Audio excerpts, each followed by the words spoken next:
Conservative media done right. You're listening to the SHR Media Network. This is the Edge of Liberty podcast.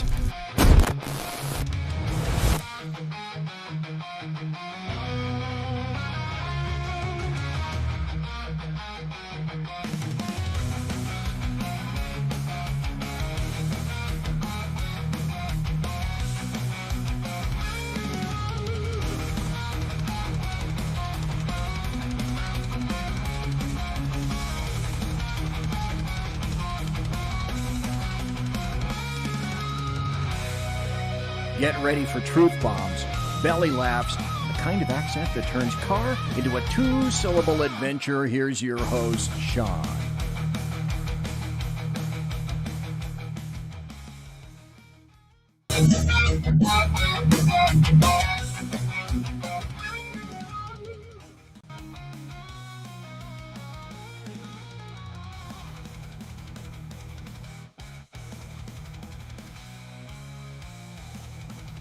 Ladies and gentlemen, welcome to the Edge of Liberty right here on the SHI Media Network. It is not already 2026.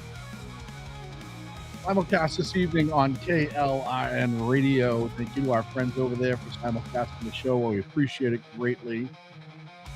Shout out to the moderators, the mods working in the chat room. Please be nice and respectful to them. They are very good people, and they're not the ones with the camera on them, and they're not the ones making the comments. So lots of love for the mods. They absolutely deserve it. I see Mr. Ready Men in there. I see Chris in there. Ricky's in the chat room. Thank you so much for being here, Ricky. You got a lot to talk about this evening.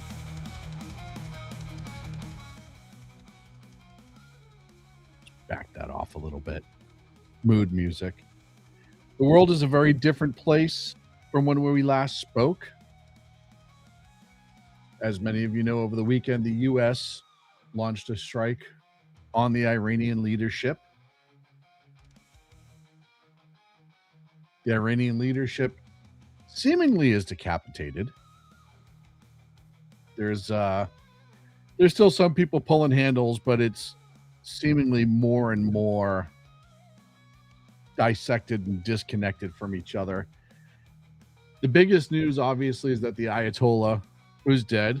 Iranian news even announced that, so that's how you know it actually happened. And I'm going to get caught up on everything that's going on right now. But I kind of want to go through on how we got here. And I think context is so important when you're talking about situations like this. I think understanding the history explains what happens in modern day. And I don't think that's something that enough of us do and understand. Look, we live in the world of social media. We live in the world where everything is a 30-second sound bite. Everything is everything's a meme and a clip, and that doesn't always add context. And I know the chat room's going to be all angry with me. I can already see. What about Tucker Carlson said? I haven't respected Tucker Carlson a long time, and I think he's wrong about this as well as many other things. So when you go back in time and you start looking at Iran, you go back to modern day Iran, which is, of course, the fall in the Shah in the late 70s. The nation of Iran under the Islamic State is younger than I am, which that's kind of crazy. Since the Iranian regime came into power, their biggest export was not oil. It was terror throughout the world. Plain and simple. Terror throughout the world. Yeah, they funded that with the oil they exported. But they absolutely exported terror from the very beginning. They funded Hezbollah up about $700 million a year.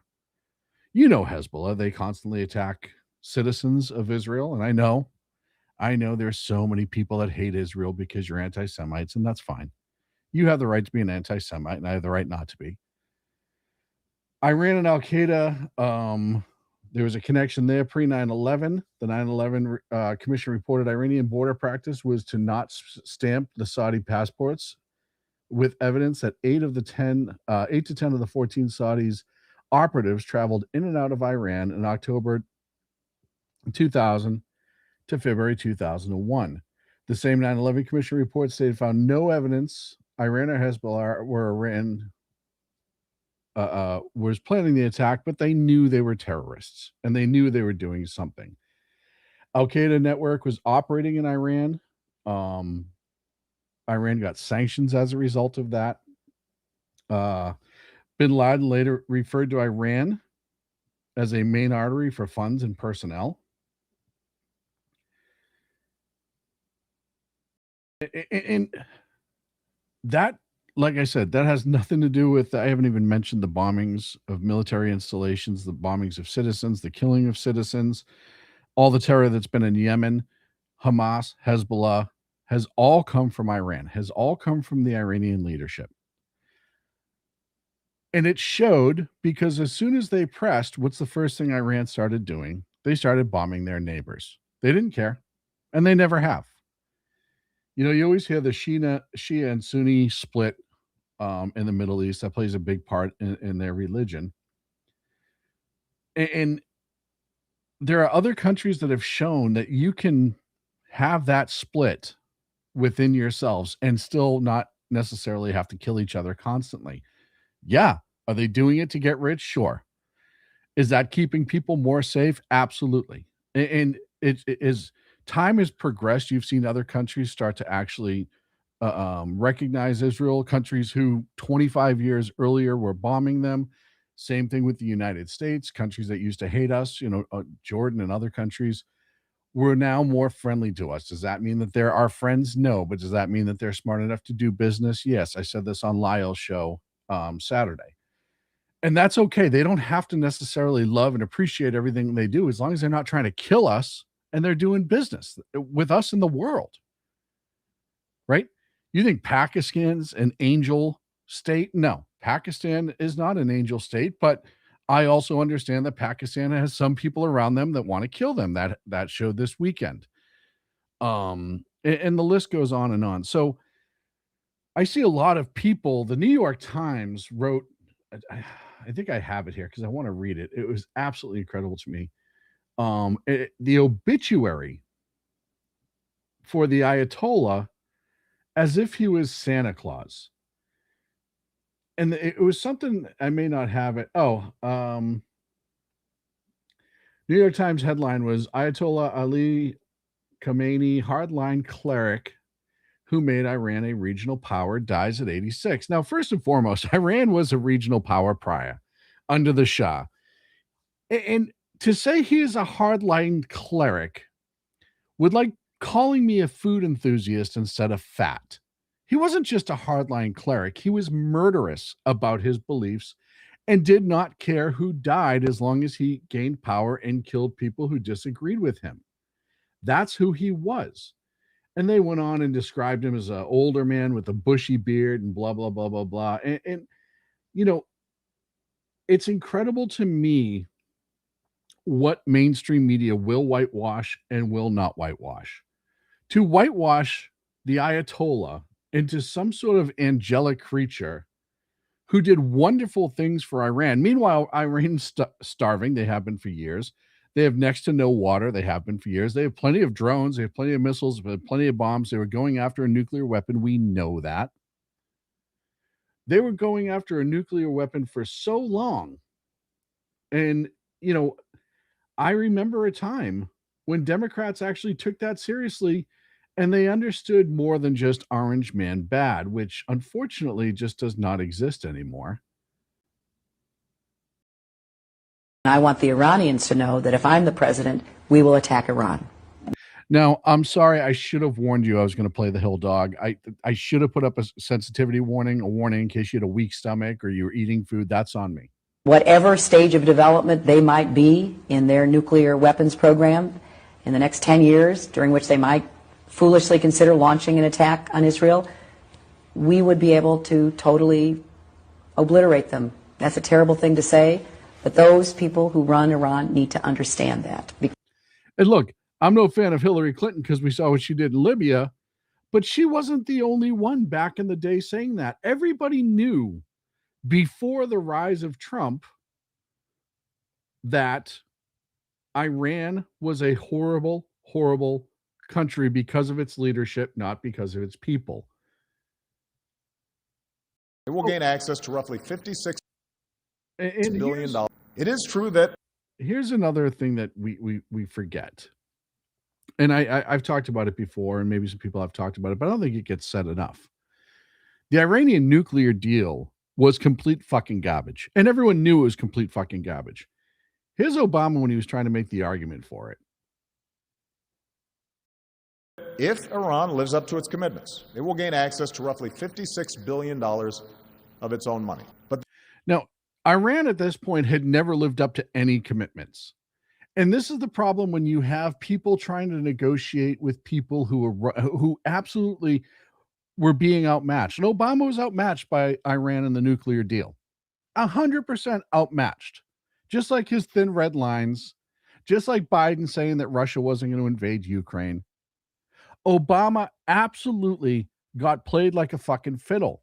And then, unlike this president, Obama sent over pallets of cash to the Iranians, almost begging them, because even at that point, they were starting to break the deals and not let inspectors in. Iran had absolutely zero fucking at all determination to make that deal work. And by the way, part of that deal that got rejected was the fact that we were offering to bring the uranium to them so it could be used in their power plants. And they rejected it because they wanted to enrich their own. Why would you do that?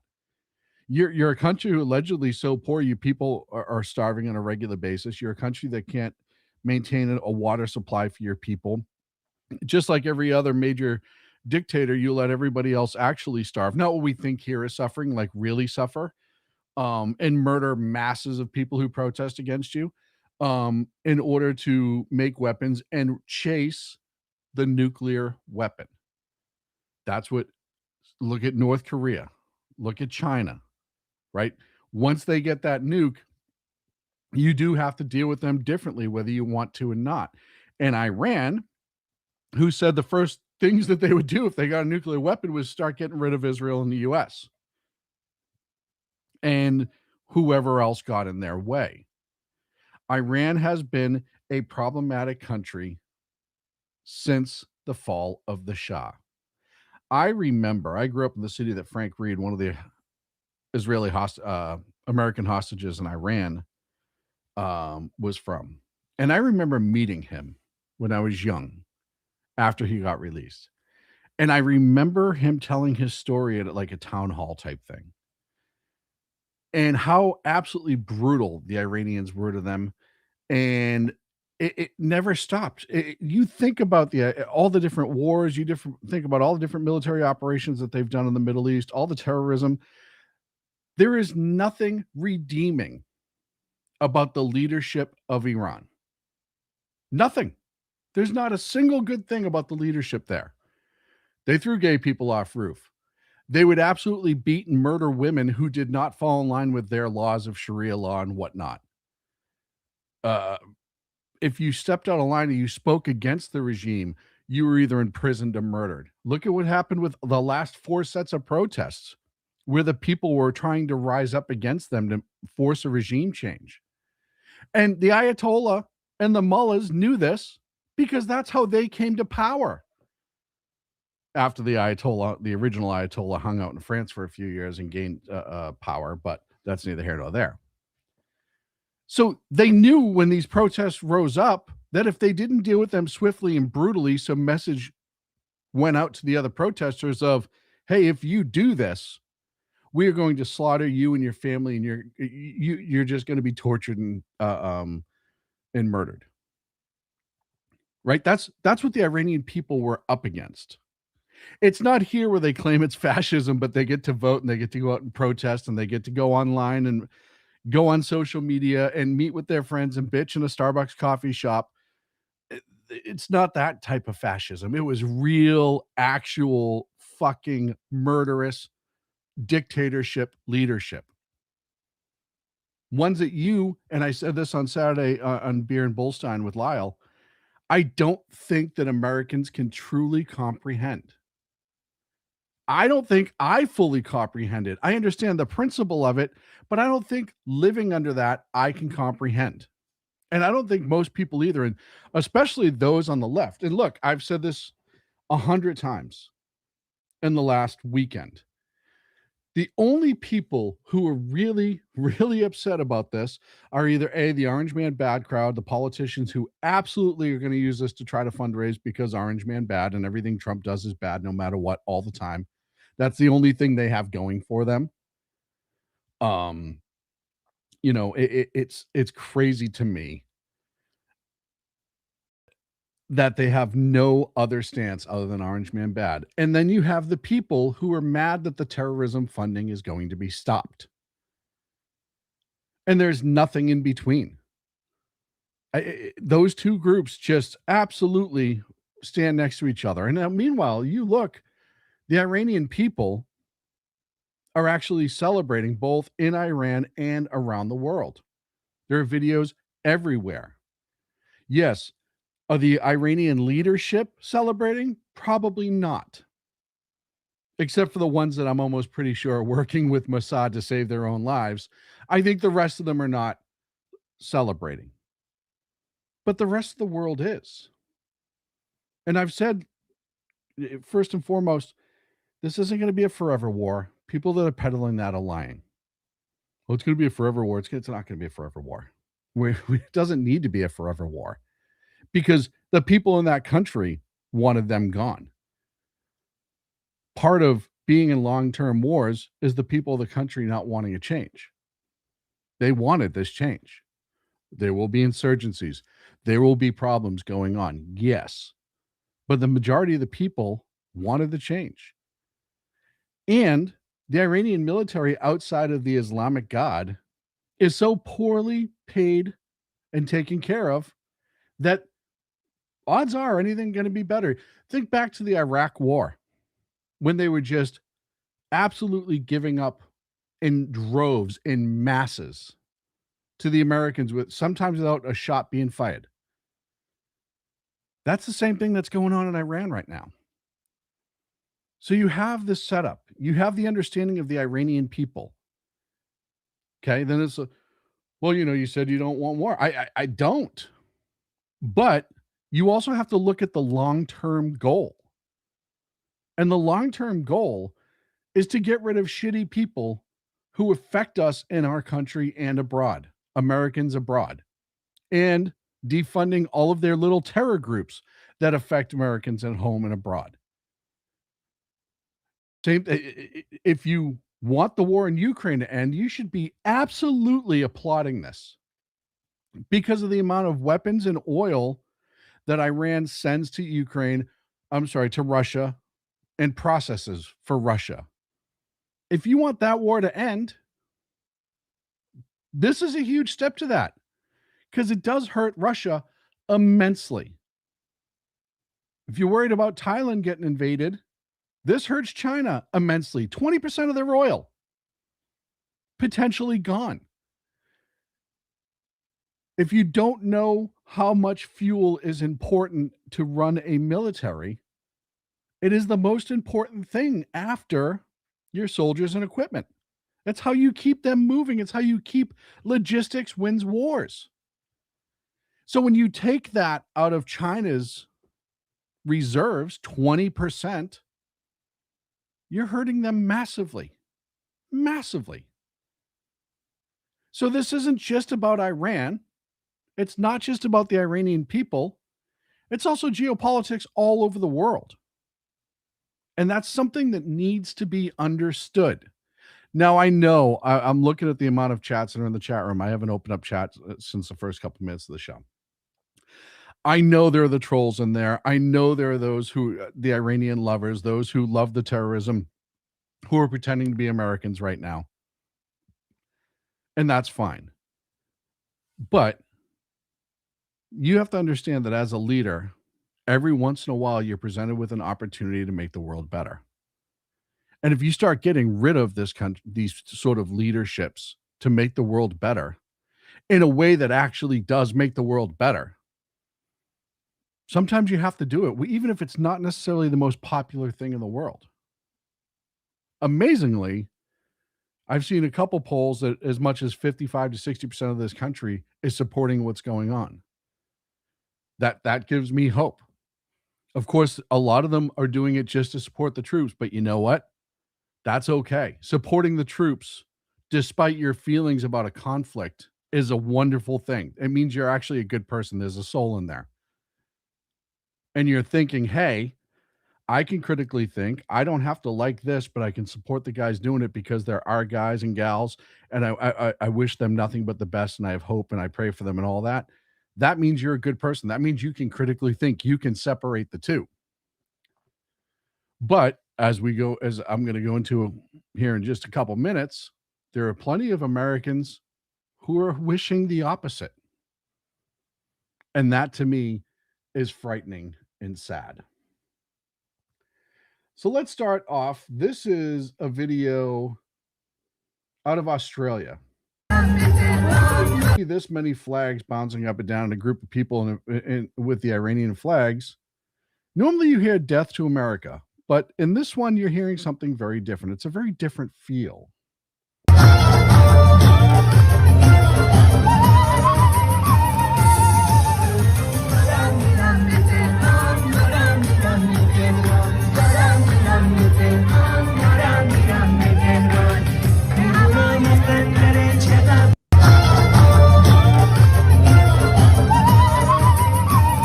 I'm sure people are going to tell them why they're wrong. That's my favorite thing. We saw it with Venezuela, and we see it a lot here. So I'm looking through the chat room. I can see all the people who are not American who are absolutely furious that their friends have been toppled. And I'm really sorry. This is so hard for you. God, it must be. It's funny because I would hate it if I adored a dictator who was going to take over or who wanted to take over the world and bomb the US off the planet. And if they were dead, I'd be upset too. Let's see. Oh, gosh. Yeah, here's and reduced cooperation with international concerns of the Obama administration, the Biden administration about Iran. And here's Peppermint Patty. Inspectors. Their breakout period is down from about a year, which is what we knew it was during the deal, to just a few weeks or less. Iran has rapidly accelerated its nuclear program and reduced cooperation with international inspectors. Their breakout period is down from about a year, which is what we knew it was during the deal, to just a few weeks or less. Iran has rapidly accelerated its nuclear. Talking about how they're not living up to their part of the deal. And that's the Biden administration. So that's absolutely telling. So then we get into the politics at home. And the politics at home has been absolutely hysterical because one of my favorite things to see out of American politicians is when they start calling things illegal with the War Powers Act. And it tells me that they don't understand the War Powers Act whatsoever that was passed in 1973. Now, Biden administration had the House, the Senate, and the White House. Obama administration had the same. At any point, they could have changed the War Powers Act, and they didn't. And for those who don't know, it's because they know deep down inside that the president has to make decisions, certain things, and it's a political football. If you're the other side of the political aisle from the president, you can fundraise off of, oh, this was a horrible idea and we need to stop this and blah, blah, blah, blah, blah. And both sides do this. Admittedly, both sides do this. However, the Democrats seem to do this a hell of a lot more. But that's what the War Powers Act has become. It's why the conservatives never tried to strip it away from Obama and Biden. Both sides know that needs to be the way it is, and you're not going to change it. It's just like immigration when they were crying about, oh, we need to change immigration after the fact, even though they had the power to do it, and they never fucking did it. Democrats lie through their teeth every chance they get. So as we go through the War Powers Act and you start seeing these politicians who are just doing nothing but talking about how this is illegal, how it shouldn't be what we're focused on, blah, blah, blah, blah, blah. Meanwhile, the last guy, they never said shit about the inflation going through the roof. That's now down to what, 2% from 9 at one point, or 11 at one point, whatever ridiculousness it was. Gasoline is down. A lot of things in this country are down. Some things are still coming down, admittedly. But then you start finding all the people who were against this. The internet's forever, folks, and things have a tendency to pop up and bite you in the ass. Thomas Massie and Ro Khanna. Thomas Massie, who is the biggest anti-Trumper out there, and who I think is nothing. I think he's one of the biggest grifters going. I think he knows that libertarians love libertarians, so he plays a libertarian on TV just so they throw him money, because there's not too many other libertarian candidates that are as mainstream. I don't think he's as libertarian as he truthfully is. But they both got an award from a guy, and I'm looking for the name of it. I had it here somewhere, and you can look this up. I'm not making it up. I know everyone in the chat room will say I am, blah, blah, blah, blah, blah. I don't give a shit. From an Iranian paid lobbyist lobbying for America. He got an award from both of them. It's the funniest thing to me in the world that he would take an award from a country that stands against everything a libertarian does for the most part. But he took the award from them, and it does start to beg the question, what else has he taken from them?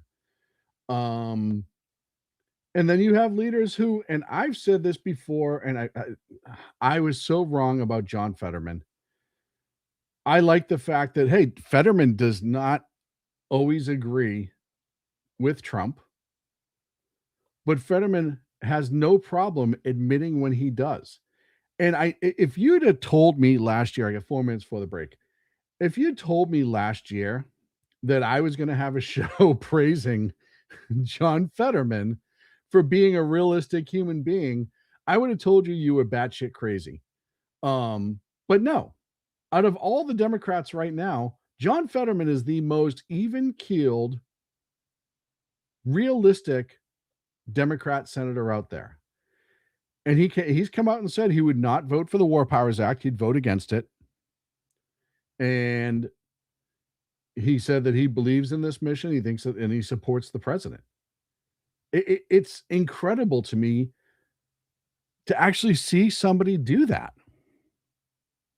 It's especially from the Democrats, because like I said, they're all lock in step with Orange Man Bad. Hakeem Jeffries, the same thing. It's so funny how quickly they will shit on the American troops by not even mentioning or supporting them during this, but they will absolutely talk about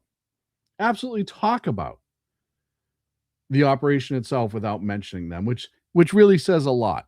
They'll throw something out. We've had unfortunately, four American service members who've perished as a result of this operation. And a lot of them have done the walk away. Oh yeah. And well, oh gosh, yeah, I forgot to mention the troops type thing. And it's very obvious they don't give a flying fuck. They're just mad that all the same shit that's been going on for years is finally being uprooted. Because look, Iran has been a merry-go-round. They get loud. We put sanctions on them. They blow up a bunch of shit. We tell them not to do it again. And then it's been going on and on and on. The same thing we saw with Russia. Russia has repeatedly gone after other neighbors. And just before the Ukraine invasion, everybody was saying they're about to do this, but because we keep doing the same policies of bullshit with them and we don't try to break these cycles that we're in, these deep state cycles, if you will, where people just keep making money because the same things can happen and you're caught in this doom loop. Trump wasn't waiting for that here. And if it disrupts China's future needs or wants and Russia's and other bad actors like North Korea, then it makes the world a better place, whether you like it or not. And that's the reality of where we live right now. When I come back from the break, I'm going to start talking about the operation itself, to show you some videos, talk about some pretty incredible things that have actually happened, both good and bad. Talk about some allies that have done some positive things, some allies that are trying to get on the train after it's too late, and a whole lot more right here on the SHR Media Network. Conservative media done right. You're listening to the SHR Media Network. Welcome to the SHR Media Shop. This is not just merch, it is a statement. SHR Media is built as a rebellion against the mainstream. We deliver truth without a filter or permission. When you wear our gear, you are standing for liberty and unapologetic free thought. Every piece is a badge of support for independent journalism. Wear it loud, wear it proud. Support the mission and join the rebellion at the SHR Media web store. Attention, all patriotic women of faith. Yep, I'm talking to you, sis. Are you looking for high-quality, super soft apparel that reflects your love for country and your devotion to God? Look no further than Carry Girl Gear. Picture this. You rocking a tee so soft it's like being hugged by a cloud, all while showing off your love for God and country. Sounds dreamy, right? Well, welcome to reality, babes, because that's what we're all about here at Carry Girl Gear. We specialize in super soft tees, tanks, and more, designed specifically for the strong, patriotic woman who proudly wants to carry their message of faith and freedom. When you shop with us, you're not just getting a t-shirt. You're joining a community of like-minded women who are proud to wear their beliefs straight on their tees. So whether you're sipping sweet tea on the porch or leading the charge for faith and freedom, do it in a Carry Girl tee. Because life's too short for stiff, boring tees. CarryGirl.com, where faith and freedom meets fashion. Come listen to BZ's Berserk Bobcat Saloon Radio Show. Live on select and exclusive Tuesday and Thursday nights at 11 p.m. Eastern, 10 p.m. Central, and 8 p.m. Pacific on the SHR Media Rumble channel, SHR Media YouTube channel, X, Twitch, Spreaker, and wherever great conservative podcasts are found. BZ, your conservative Sherpa, guides you through the maelstrom of Democrat, leftist, and globalist lies, chaos, deceit, and betrayal. Raised as a free-range child with dirt, stains, mud, and freedom, BZ broadcasts from North Idaho, comfortably surrounded by actual normal people. Jump into our plush, sumptuous, palatial, and resplendent chat room on rumble.com. Click on live chat to join. Now, with 37% more umbrage and 19% more bulbosity than previous shows, featuring delicious Liberty additives for the best in late-night conservatarian talk radio. BZ reminds you that with great beard comes great responsibility. No chinchillas were harmed, embarrassed, fat-shamed, or the focus of any sarcasm whatsoever in the making of this ad.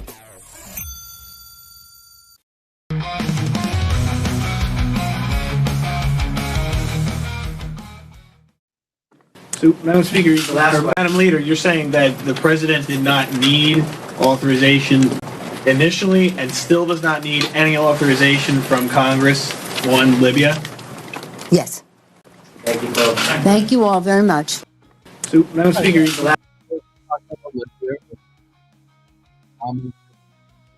going on right now, except he went in and their reasoning for doing it was very different. They needed the country to be a mess so they could turn around and run guns to the Free Syrian Army, which is exactly what they were doing. Let's talk about the operation a little bit, and I want to give a shout out to a couple people who I thought really bunked the narrative of the mainstream media, some of them being the media itself, and then just honestly, I don't do this a lot, but there's a couple moments that have come out of this that have shown some real humanity, and I want to show how much appreciated it was. First of all, people saying that Trump goes against everything he says. Here's Trump a couple of years ago before running for office the first time.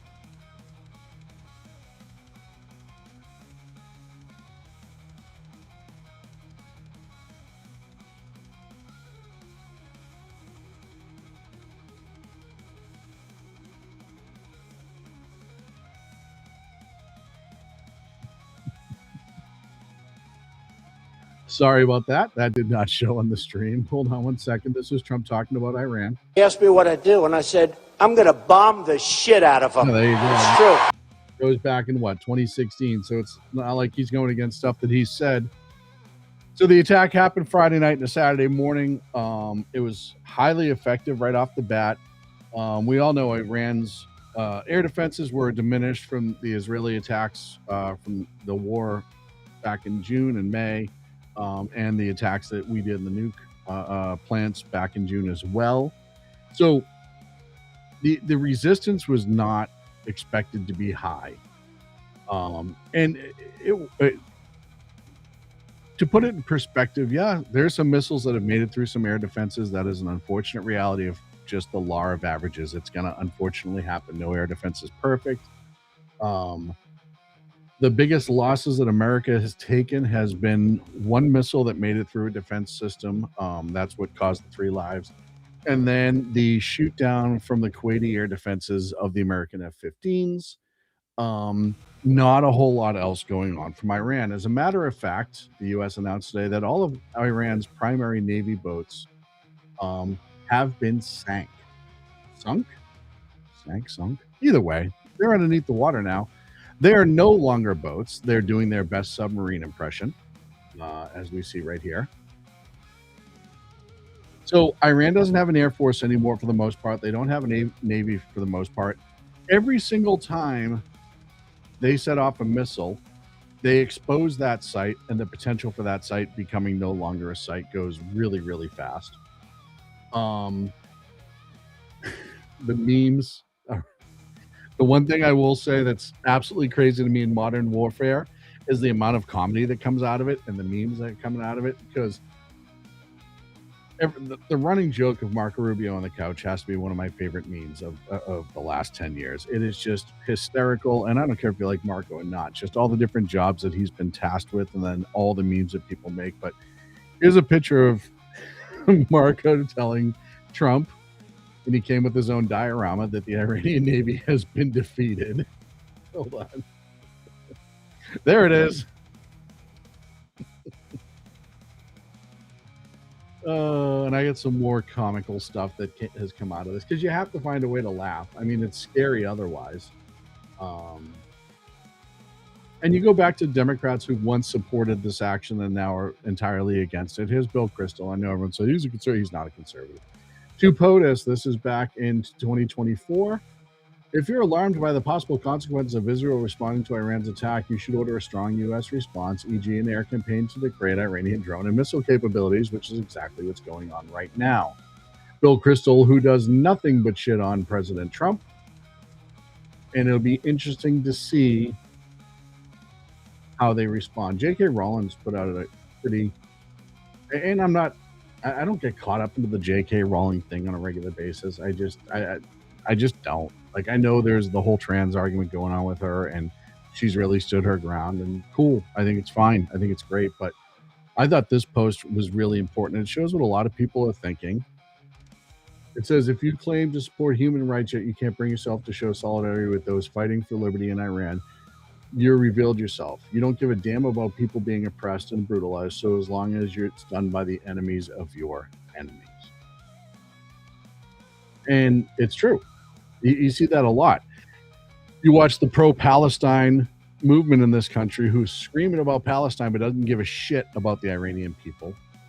You saw today Lebanon, who all of a sudden felt empowered by the fact that Iran's probably not going to be able to support Hezbollah like it once did, if at all, and is now ordering Hezbollah out of the country to put down their arms. If you don't understand that relationship, Hezbollah pretty much, because their forces were stronger, a terrorist organization than the Lebanese military by and large, because of the support from Iran, they were pretty much living unimpeded and attacking Israel and other countries and other places through southern Lebanon. And the whole southern Lebanon was pretty much Hezbollah. Not every single person, but I'm talking about the bases.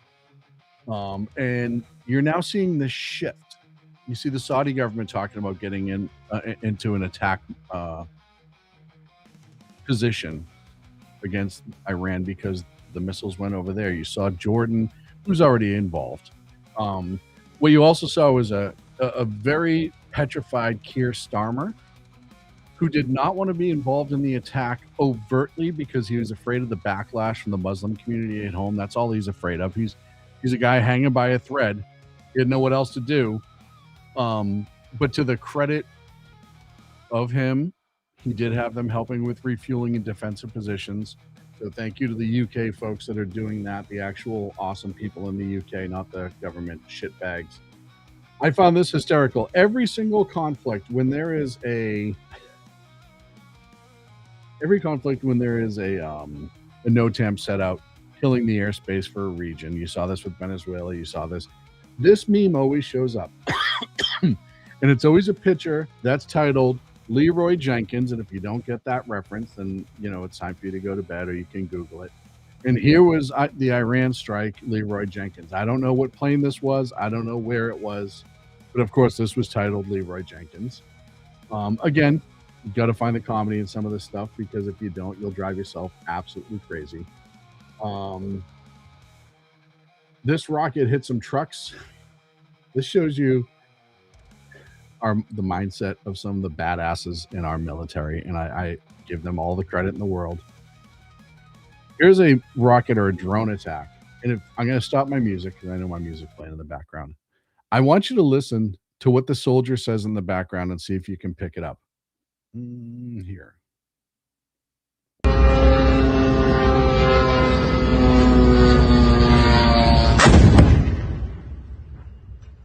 That's my fucking truck.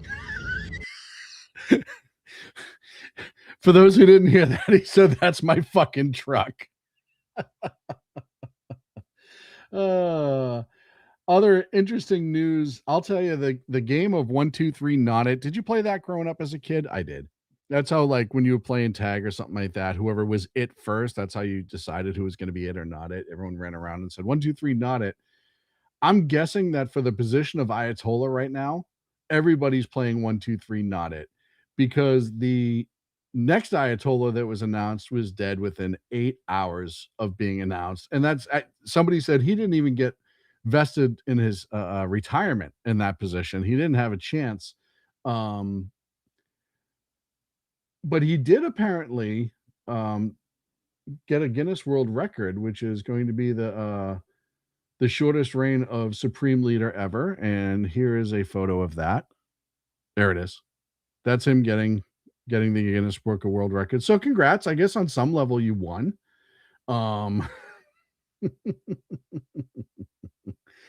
Oh, just comments. Interesting comment too. For those who don't know, I live in California. I'm very familiar with Gavin Newsom. Deal with him all the time. Gavin Newsom allowed 2 gasoline plants to close because he's so shitty at running a state they couldn't deal with it anymore, so they left. Since that started, and since the just before the election, the California Air Resources Board had a vote essentially making it harder for any of the gas producing facilities in California. It made the standards so ridiculous that it was going to be, they all essentially would have to completely redo their infrastructure, and it would cost billions of dollars, yada, yada, yada. The prices of fuel were going to go up. That happened before the last election. Outside of the state, nobody talks about that. If you were inside the state, you're paying attention to it.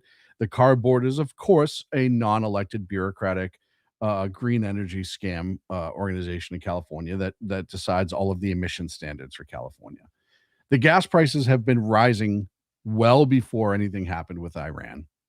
While the rest of the country was going down, California was still going up. And today or yesterday, Newsom was immediately like, "Oh God, gas prices are already going up in California." Because no, gas prices are up in California because we pay $1.67 a gallon in fucking taxes alone. Gavin, you fuckstick. Sorry, I had to get that out of my system, because the amount of bullshit that comes out of politicians, and if you don't pay attention, and I know, I can see the chat rooms going batshit crazy just by the numbers ticking up. I don't have it open. I just get a tally of how many chats have gone up since I've last looked. But if you don't pay attention to politicians, Gavin Newsom is the worst. I mean, he is almost like a caricature in overt, back in the slapstick comedy days, he would be a governor because of how bad he was at his job. If you ever saw Blazing Saddles, he was the governor from Blazing Saddles. Didn't give a shit about what was going on as long as he was getting elected. And to quote the movie, we have to keep our phony baloney jobs, gentlemen. Then that absolutely is Gavin Newsom. Let's see. I got a couple other things I'll get to. What do I have? 15 minutes left. Let's see. Here's a I saw this, and this isn't the only video. There are other ones out there. I just don't have them prepped for the show. This happened over Kuwait when the 3 F-15s were shot down by Kuwaiti Air Defense. It was a friendly fire incident. It's unfortunate. And this is one of the pilots who had to eject from her plane, and she landed. And listen to what the people who are approaching her are saying, because I'll tell you right now, it's when you're dealing with conflicts like this and you're dealing with situations like this that are unbelievably high stress. There's a lot of video out there about the devastation that's going on. There's a lot of video out there about the military action. There's a lot of negativity involved. Some even with me, admittedly so. Now, I'm not perfect and I don't ever claim to be. But this video made me feel great. Listen to what this gentleman says as he's approaching this down pilot who's okay, thank goodness. She's up. She's starting to gather her equipment. She's a U.S. pilot. She's doing what kick-ass U.S. pilots do, right? And just listen to the words coming out of his mouth, because this was just awesome. You're fine? Really? You need something to help you? No problem, you're safe. You're safe. Everything good? No problem. Thank you for helping us. Everything perfect? You're safe. Everything's fine. And then he said, thank you for helping us. And I'll tell you, that was one of those things, and I know I'm probably just getting older as I approach the big 50 in my life. I know I'm getting probably a little softer in the heart. But that actually struck me, because it just goes to show you that there is humanity everywhere. And even when things are difficult or violent or scary, that there are still people that can have a moment like that and show you that there are still really good humans out there. However different of a lifestyle they may lead from mine or whatever, that's being a good person to be a good person. So I applaud that gentleman. I hope that we reach out to him as a nation and do something nice for him and them, because that was incredible for them to do. Qatar also shot down 2 Soviet-era Iranian bombers over Qatar, which shows you that the Iranians, who their air force is all but gone now, like I said earlier, but they were trying to overtly bomb their neighbor nations. And then as you get on the media, it's so fun. It's really fun to me to see mainstream media have to put something up that they don't agree with. And this is CNN. CNN is absolutely libtard central outside of Scott. I can't think of his last name. Scott over there. They're just leftists. And they've been for years. All they do is just drool absolute leftist propaganda. And they were forced to play this in its entirety the other night. I think that it is imperative the Democratic Party wake up and get past their dislike of Donald Trump, the President Trump, and their feelings of international conflicts going on. This is about national security. This is about what is possible in the Middle East. This is about being a good neighbor, good partner to the Gulf states and what their aspirations are. This is about supporting the people of Venezuela. This is about dismembering our relationship with, or not dismembering, but resetting our relationship with China. Right now, 55% of the oil production that Iran produces goes to China despite sanctions. You want to support the people of Ukraine, you want to end that war, you have to. Did you see Dana Bash just cringing that she had to allow that? And that's how the Democrats are. Anytime somebody says something to the effect of, well, you can't just be automatically anti-Trump. They go batshit crazy. They can't stomach it. They can't process it. They can't identify it because it's such a foreign thing. I've said before, I'll say again, Trump's tears could cure cancer, and the Democrats would be pissed that he didn't cry enough. There's no right answer. You're never going to win over those people. I know that. I'm not here to try to win over those people. I'm here, hopefully, talking to independents who think independently and utilize critical thinking to say, yeah, you know what? Maybe I don't agree with everything about Donald Trump. Maybe I don't agree with everything about conservatives, but I can meet you X, Y, and Z here, and then we can talk from there. Great. Love it. Want to talk to you about that. Let's have that conversation. I'm okay with that. But I know most people, they're just not going to. I mean, especially on the internet, you have the trolls, you have the people that live in a mom's basement, you have the guys that have 2 or 3 accounts that come into a chat room like ours, and they will sit there and say something obnoxious and then swatch to the next channel or to the next tab and reply to that obnoxious quote as a supporter of it. And then a third one, though, I've already seen 2 or 3 of them tonight that you can tell are answering their own posts. And then you get guys like this and social media who Cenk Uygur is proving once again that he is one of the biggest pieces of shit on the planet. Cenk wrote, I criticized Iran's Supreme Leader Ali Khamenei 1,000 times. He was oppressing his own people and preventing democracy. But there's one thing you can't take away from him. He died on his own 2 feet instead of kneeling to Israel. That took courage. He did not bow. So you throwing out the whole, yeah, I think he's a shitbag, and then turning around and talking about how he stood up against Israel leaves out the whole murdered a lot of people part of who he was. It's the equivalent of saying like, well, yeah, Hitler might have killed a lot of people. Stalin might have murdered a lot of people, his own people by and large.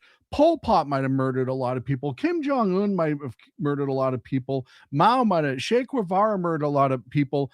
The list goes on. But let's talk about all the good things they did. Hey, Hitler got the trains running on time, right? Why aren't we applauding that? That's the same type of statement. There's no good when you're talking about people like Ayatollah. There's absolutely no good. And then the Iranian government, where's this picture? Because they put this out, and man, I'll tell you, when you're already dealing with an image issue with the Islamic community and how they approach young women and young boys, and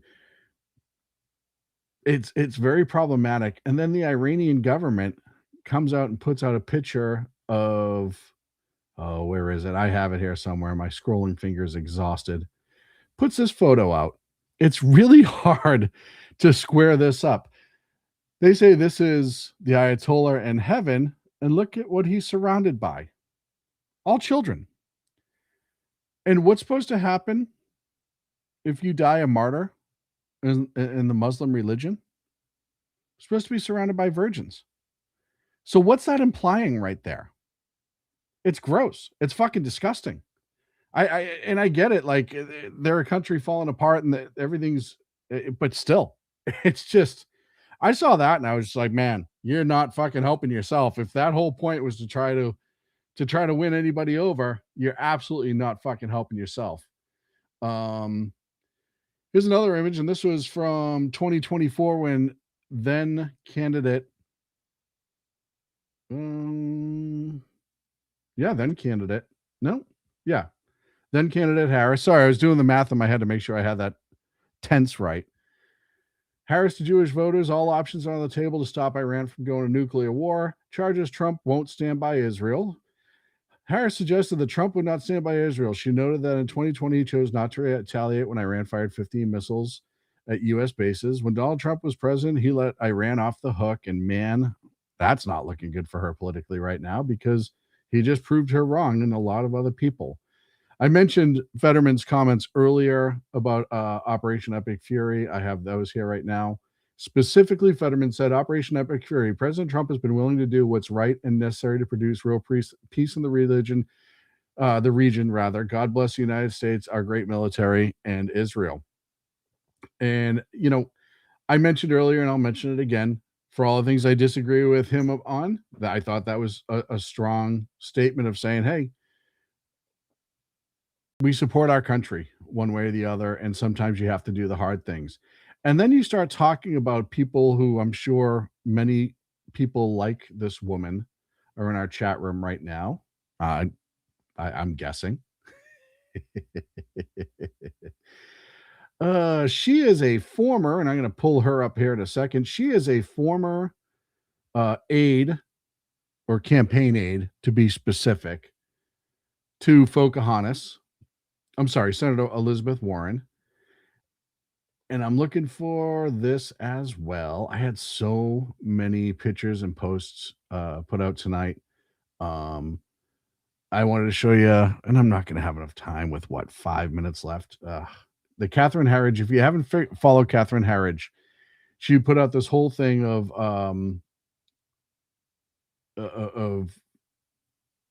Iran giving out dirty warheads for use for terror attacks that came from the Department of Justice in War Department in 2020. If you have a chance, look that up, because I think that's absolutely incredibly telling.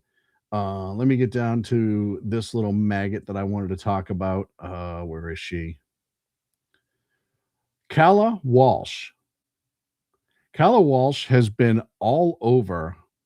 I bet you this video got taken down. Oh, it did. Her sign on an X is Calla Walsh, and she has been absolutely shitting. And this is, again, somebody who's a campaign aide. Getting tired. My words are starting to come out in bunches. Campaign aide for Pocahontas. So it tells you who they will surround themselves with. And in this video that it won't play, it's been taken down. But to quote, glory to all martyrs, glory to the axis of resistance. May we see victory within our lifetime, Marg Bar America, and other ones. And this is, I mean, when we talk about this country, that there are people within this country, and she's an American girl, or she should be, about people that just fundamentally hate this country and are in our nation and despise everything about it. That's what we're dealing with. And that's the problem we have with a lot of the youth. They've been so brainwashed by the left through the years that they think this country is absolutely horrific, but praise other countries like Iran. Going through, I got 4 minutes left, 3 minutes left. Holy shit, this hour went by quick. Let's see. Here's her original post. This is from her. This is Calla. Every single U.S. and Israeli official is a legitimate target wherever they are in the world. She just put that out on March 2nd. So again, this is what we're dealing with at home. People that fundamentally hate our nation and want to be destroyed. The good news is for her, I think the number is 46 right now, and this is just a small number of top Iranian leaders have been eliminated. That's just a couple of them, including 2 Ayatollahs in 1 week, 2 birds in 1 stone, so to speak. So that's going well for them. Let's see. What do I have time for? There's another quote from that Calla Walsh girl. The only real justice for Imam Khamenei and for all the martyrs will be a total and complete dismantling of the U.S. and Israel. Anything less is capitulation, which is not going to happen. They've convinced them that that's stuff like that's going to happen. It's not going to happen. You had Senator Mark Warner openly lie about the intelligence that he never saw or was given and how it didn't meet what's going on right now. That was a ridiculous statement. And this is, as I said earlier, this is all the left is doing. They're repeatedly lying about everything that they possibly can because Orange Man bad. Their hate for Trump is larger than their love for America, and that's a tremendous fucking problem.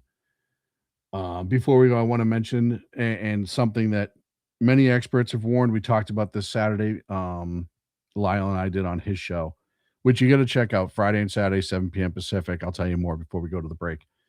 Was the shooting in Austin, Texas. The suspect, I believe he was from Senegal, was a Muslim, went and attacked a bar. These sort of lone wolf style attacks are going to start being an issue.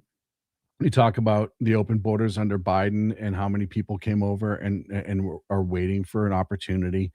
Born and raised in countries that hate us, including Iran, and coming over here told to take opportunities, and many will. And you need to be aware of that, because that's unfortunately the world we live in. we go after the military and the leadership, and they'll go after the schools and the children and the babies. And you got to keep that in mind. So you need to keep your head on a swivel, as Mission Ready Men says, and be aware of your surroundings at all times. That being said, I'll be back Wednesday evening, 8 p.m. Pacific, right here on the SHR Media Network. But it's not just me. Oh, no. There are way better shows than mine on the SHR Media Network. Every Monday and Friday, 6 p.m. Pacific. Now on the East Coast, you have Reaver Common Sense, my bud Jersey Joe, who's just been ripping it up over there. Tuesday, Thursdays at noon Eastern, you have Mission Ready Men Report with my pal Big E, Tuesday and Thursday night, and he is back. He was back last night. You have BZ's Berserk Bobcat Saloon right here on the SHR Media Network. That's at 8 p.m. Pacific, 11 on the East Coast. And then the new guy, the FNG, the fucking rookie, Lyle Armstrong, and his show Beer and Bullstein, Fridays and Saturdays, 7 p.m. on the East Coast, 4 p.m. Pacific. Go to shrmedia.com. Lyle has been there and done that, retired from the military, EOD. He is absolutely dialed, so make sure you check out his show. Thank you to our friends over at KLRN Radio for the simulcast this evening. We greatly appreciate it. That's it for me. I will talk to you Wednesday at 8 p.m. Thanks for stopping by.